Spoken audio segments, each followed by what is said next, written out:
chapter, BDM's growth was driven by the acquisition.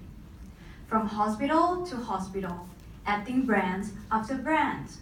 However, we are now witnessing the end of heavy investment phase. Given that the company has reached its ultimate goal of having 50 hospitals, people were left asking, 50 hospitals, then what's next? Is the new chapter of BDMS still deserve a buy rating? Even if without the growth from the acquisition, we are here to answer these questions. Good morning, ladies and gentlemen. Today, we are recommending a buy on BDMS stock based on the market price at 24.1 baht and our target price at 28.5 baht. There is 18% upside, while the downside is limited. BDMS is the market leaders in terms of revenue. The company target middle to high income patients. Ladies and gentlemen, there's a 3 keys, M, B, A, to the BDMS new era. M for margin improvement from the seeds of acquisition, B for its best position to capture demand, and A for affirmative valuation that confirm our strong buy. Next, my colleague will walk you through the new chapter of BDMS. So first is the M for margins improvement. BDMS has to reap on what they have sown in the past. Mergers and acquisitions may give an aggressive growth in the past, and yet has cast a lot of pressures on the margins, but things going to be changed. Apart from the price intensity achieved by the whole group, we forecasted 2% of the whole group margins improve as a direct result from the maturity of newly acquired hospitals. We currently have 17 newly acquired hospitals operating at low levels of margins. As they grow, the margins expect to hit 20%, and finally, the whole group margins expect to be lifted. Speaking of non-mature hospitals, they were once local hospitals. After acquiring, BDMS then exercised on its brand premiums and invest heavily to push up the standards and lastly, able to triple up the price and command more demand through their brands. The evidence has shown in 300% of top-line growth after the first year of acquisitions. As a result, the company can manage the margins better for 1 hospitals, not to mention another 17 coming out the pipelines. In short, BDMS can take low-margin hospitals and repetitively rise them up in a consistent basis. We also conduct a research to confirm the critical questions of were there really going to be a demand to utilize the fixed cost better, and historical data has proven that 85% track records of the acquired hospitals were on a successful tracks of improving the margins. In the groundwork we conduct on Bangkok Prison Road hospitals in post-investment phase, confirms that the demand start to materializing, and a survey we conduct on the doctors confirmed the tripling of the price. This is what we see, but haven't appeared on financial statement yet. My colleague will walk you through the next point. Next, B is for the best position to secure future demand. Given 3 industry tailwinds of aging society, health insurance, and medical tourism, healthcare is a very favorable sector. Zooming into this sector, we found that BDMS is in the best position to capture this demand. Now, let's deep dive into each trend, shall we? First, aging society. These aging people are changing their spending habit, represents a 6-fold increase in spending on healthcare. And what are these people looking for? They're looking for the best and the nearest healthcare services provided to them. Presence and expertise are BDMS core competency. To give you a clearer look on expertise, let's take a look at cancer. BDMS opened the first cancer hospital and owned almost a quarter of CT scan in all private hospitals in Thailand. This preparation to be the best provider is not only cancer, but many more. Moreover, we have a strong model. BDMS will be able to decentralize their advanced equipment and their specialization to every single area in Thailand. And this cannot be done by other players. Next, health insurance. Over the past 5 years, the insurance market almost tripled. Look at the other side. Because of BDMS' largest network, exclusive partnership with 3 leading insurance companies are given to BDMS. At the same time, Thailand medical tourism is growing double-digit. Zooming into the country, while JCI is highly valued by medical tourism, BDMS owns almost a quarter of JCI accredited hospital in Thailand. Given all these prime position BDMS has, together with the fact that BDMS owns the largest capacity, 4 times more than the second largest peer, we firmly believe that BDMS is in the best position to capture all these trends. In short, you can buy all these mega trends by BDMS.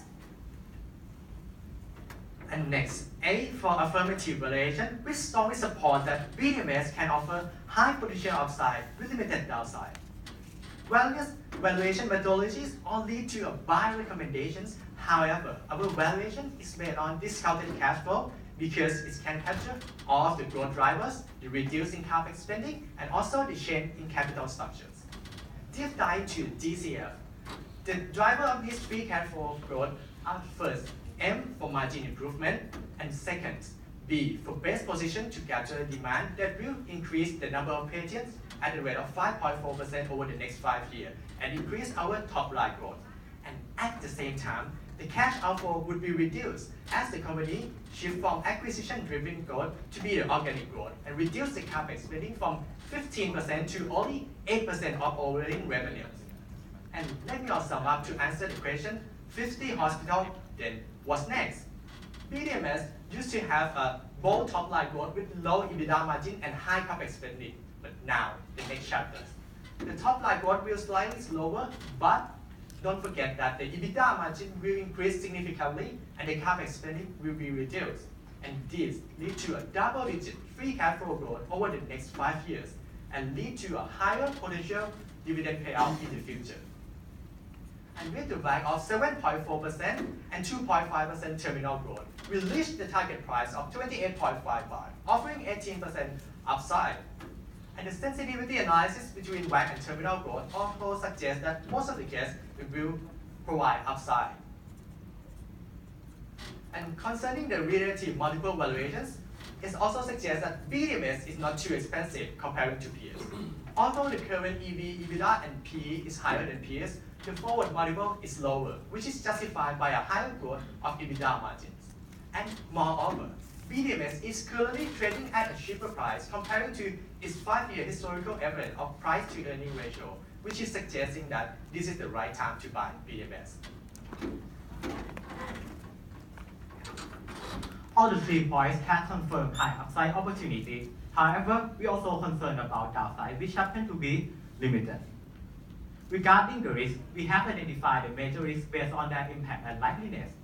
Other than the delay in ramping up and lower than expected patient volume, price cap risk is our most concern as evidenced by the sensitivity analysis and the most recent move of the government on price control. To ensure a limited downside of price cap risk, we attempt to do scenario analysis. For the worst case, we assume an extreme high cut of 11% in every possible item, which has a very low opportunity to happen given the government aim to find fair return. Yet, this only gives us 14% downside. Moreover, Monte Carlo simulation confirms such low probability of the downside risk. In summary, with MBA, M margin improvement, B best position, A affirmative valuation, we can ensure you, investor, that this company worth every baht of your investment. Thank you for your attention, and the floor is now open for questions.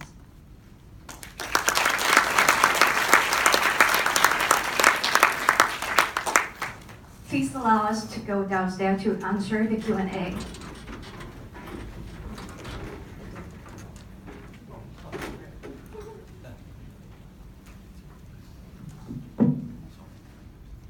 Okay, I can start. Why do you think M&A or expansion would stop after 50 hospitals? So let me answer that question. Because we think that there is no incentive for BDMS to further acquire. As we look at the utilization rate, now BDMS has a lot of excess capacity that they can reap the benefit right away. And we also look at the location that BDMS has established and found that BDMS already covered or the geography location, so we think that there is no better incentive for BDMS to merge.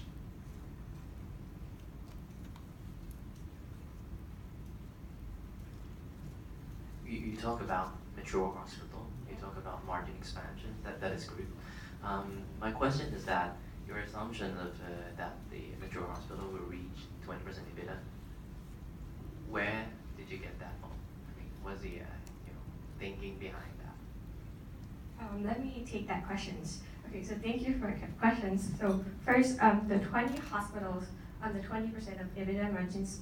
First, we would like to walk you through the rationale behind this. Is that given such low EBITDA at first, this is because BDMS has to invest heavily to push up the standards. Therefore, the cost has jumped 300%, and those are mainly fixed costs.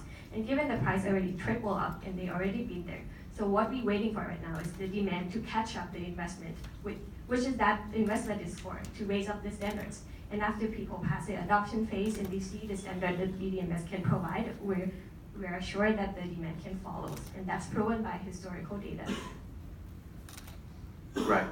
It's actually that's information on the right is actually good and also alarming at the same time, right? So basically, you're buying a hospital and then jack up the price 3 times using your own brand, right? I mean, the quality should be improved, no doubt about it. But given all this publicity about the price controls and the amount of the profit margin that the chain is already enjoying, do you think there will be a pressure going forward about this practice?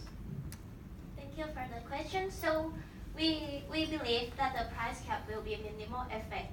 So given on the assumption that the regulation of the government will take a quite long time to implement, so BDMS will have the time to adjust itself and push some part of the revenue to be under unregulated portion. And however, we also conservative, so we incorporate the regulation in our model. As you can see from the past, over the past 3 years that since BDMS established its Center of Excellence, BDMS can hike the price at average 2% above inflation. So over time, we believe that the BDMS will be able to keep up the ability to command price. However, we incorporate the pressure from the government by toning down the price hike over time.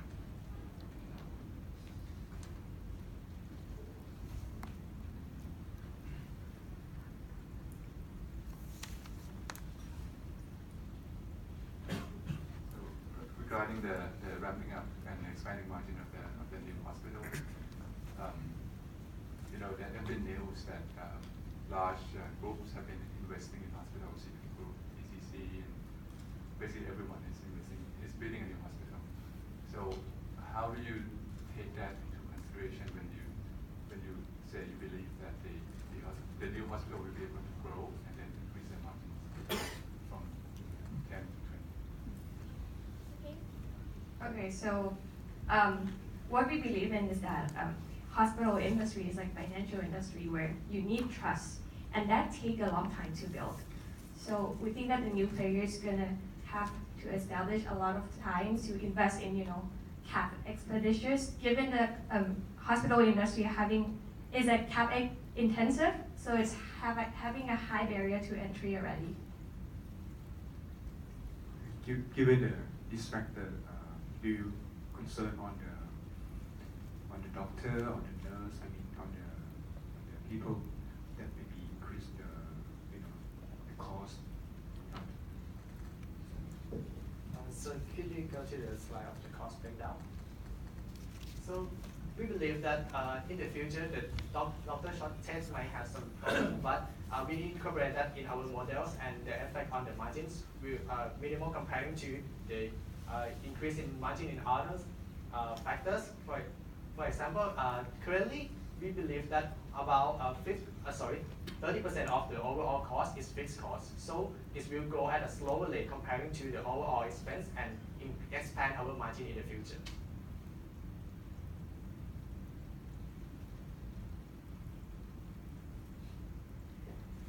Do you think their latest expansion into wellness, do you think it's positive or negative? And to what extent the impact of such move? Thank you for questions. We already incorporated the wellness center in our financial model. And for the current situation, as we know from the Q2 of 2018, there's a 30 member as a wellness center. And we covered the first year of operating revenue of 100 million baht, and it's less than 0.1% of total revenue of BDMS. We admit that the economy of wellness is rising, but we leave it for the upside. So to add on to my colleague, like the investor might be concerned about the wellness investment. So BDMS has already moved this strategically, like they partner with the Movementpick, so they will get some free cash flow to calm the investor down while waiting for the market to expand into Thailand. So earlier you said that there is no more incentive for BDMS to expand. Are you aware that they just spent 6 billion buying more shares in Bangladesh just earlier, just late last year? And does that impact how does that impact your conviction?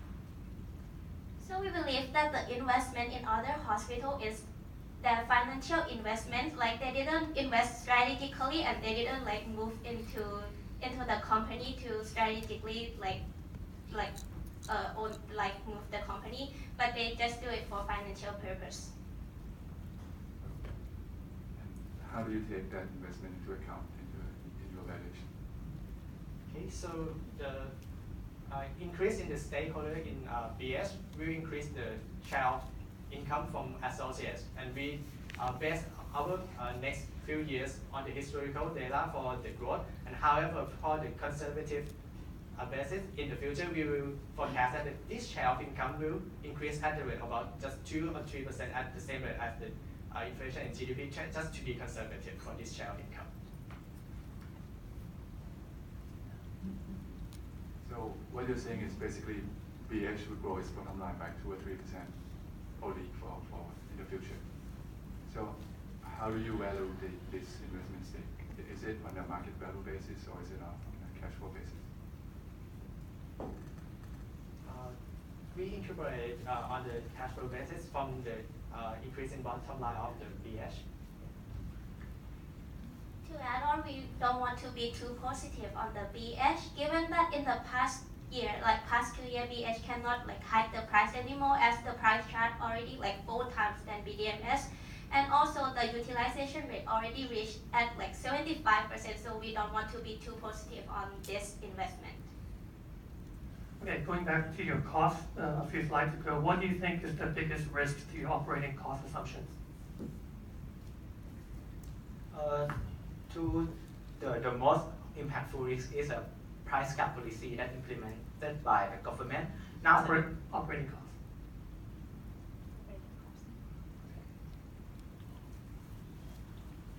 Okay.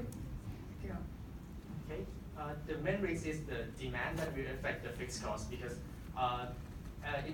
in our assumptions is that about 30% of the total cost are fixed costs. So if there will be reduced in demand, it will hurt the margin of the BDMS.